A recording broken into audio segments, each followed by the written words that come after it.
প্রতিদিন তোমার রূহের খাবার হিসাবে নামাজ পাঠিয়েছি কি? এই নামাজ কার হুকুম? এই রূহ কার হুকুম? বলে রূহ হলো আল্লাহর হুকুম, আর এটার খাবারও কার হুকুম? আল্লাহ বলেন, বান্দা,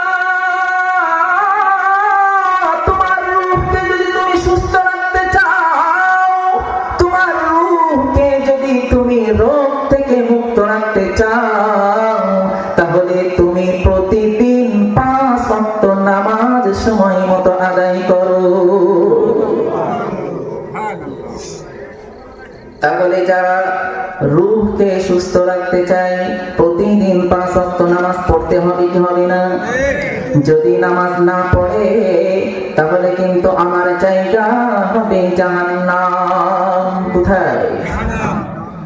নবীজি বলেন, আউয়ালু মা ইউহাসাবু বিহিল আবদু ইয়াওমাল কিয়ামাতিস সালাত। আল্লাহ নবী বলেন, মনোযোগ দিয়ে শোনো, কিয়ামতের ময়দানে আল্লাহ রাব্বুল আলামিন সর্বপ্রথম নামাজের হিসাব নেবেন। কিসের হিসাব নেবেন? যদি কারো নামাজ সঠিক হয়ে যায় তাহলে তার হজ সঠিক হবে, যদি তার নামাজ হয় তাহলে তার যাকাত সঠিক হবে, যদি তার নামাজ হয় তাহলে তার দান সঠিক হবে, যদি নামাজ না হয় তাহলে কোনো দান, কোনো যাকাত, কোনো হজ, কোনো কিছুই সেদিন কাজে আসবে না। আল্লাহ রাব্বুল আলামিন কুরআনুল কারীমের মধ্যে এই জন্য কত সুন্দর করে বলেছেন, ফি জান্নাতি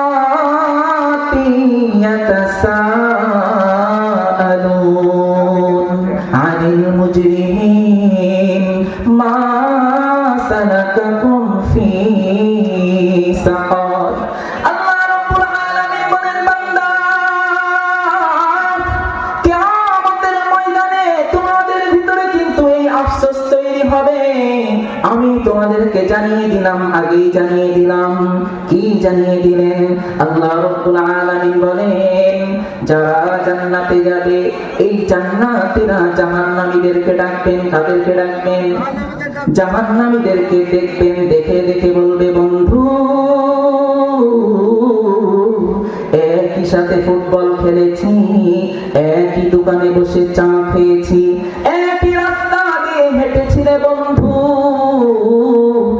একই গ্রামে বসবাস করেছি, একই রাস্তা দিয়ে চলেছি, একই বাজার করে আমরা খেয়েছি, আজ আমরা জান্নাতে, আজ কেন তুমি জাহান্নামে? কে করবে প্রশ্ন?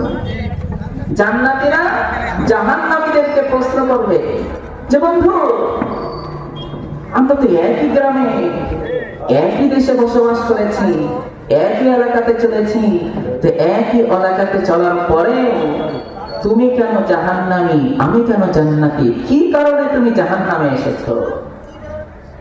কি বলেন? যদি এই এলাকা থেকে কেউ কোন এলাকাতে যায়, কথার কথা, এখন আমাদের অনেক মানুষ বিদেশে যায়। কোথায় যায়?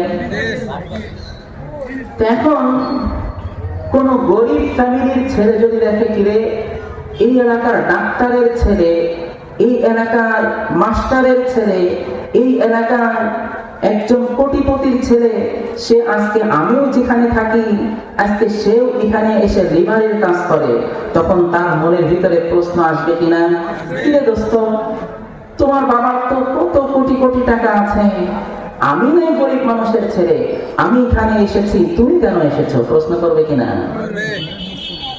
আল্লাহ রাব্বুল আলামিন জানিয়ে দিলেন, বান্দা, যখন ফয়সালা হয়ে যাবে, জান্নাতীরা তখন ডাক দিয়ে বলবেন, বন্ধু,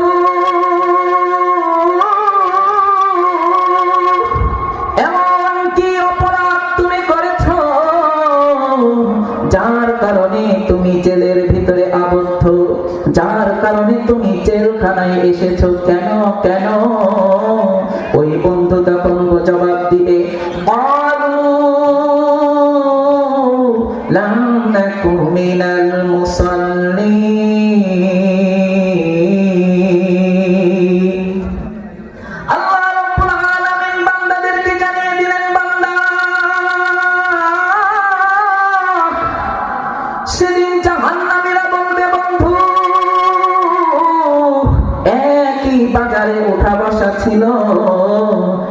একই মাঠে খেলা ছিল, একই দোকানে চায়ের আড্ডা ছিল। তুমি ছিলে মুসল্লি আর আমি মুসল্লি ছিলাম না। কি ছিল না?